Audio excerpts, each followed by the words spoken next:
তো গাইস চলে আসলাম সেই রঘুনাথপুর বিলভবানীপুর পানির মাঝখানে যে রাস্তা থাকে এই রাস্তাটা বছরে 9 মাস পানিতে ডুবা থাকে। বছরে 9 মাস, এই যে দেখেন রাস্তার অবস্থা, বছরে 9 মাস পানিতে ডুবা থাকে। এই রাস্তাটা মনে করেন আপনার হচ্ছে শুক্রের মোড় থেকে আপনার ডাইরেক্ট আপনি এদিক দিয়ে যেতে পারবেন আপনার হাসাইগাড়ি, বরখোল এবং শিকারপুর, রঘুনাথপুর সব জায়গায়। তো রাস্তাটা বছরে 9 মাস এখানে ডুবা থাকে।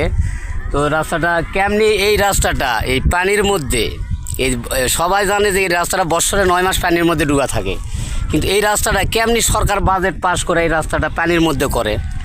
এই রাস্তাটা যদি এখানে এই সিস্টেমের না করে, এই রাস্তাটা যদি আমার মনে হয় যদি পানিতে এই রাস্তা পানির মধ্যে ডুবা না করে, যদি এই রাস্তাটা এই বাস্তবায়নে পাকাকরণ না করে, যদি আমার মনে হয় এখানে মাটি ভরাট করে যদি রাস্তাটা উঁচা করা হতো, তবে সবসাইতে মনে হয় সুবিধা হতো। তো এখানকার কৃষকের দুর্ভোগ, খুবই দুর্ভোগ অবস্থা। দেখেন এদিকে চারিদিকে মনে করেন আপনার শুধু খালি পানি আর পানি আর বিল।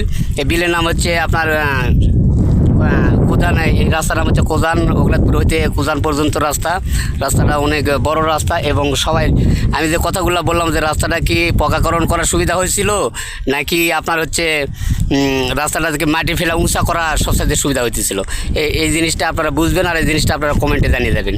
তো সবাই ভালো থাকবেন, সুস্থ থাকবেন।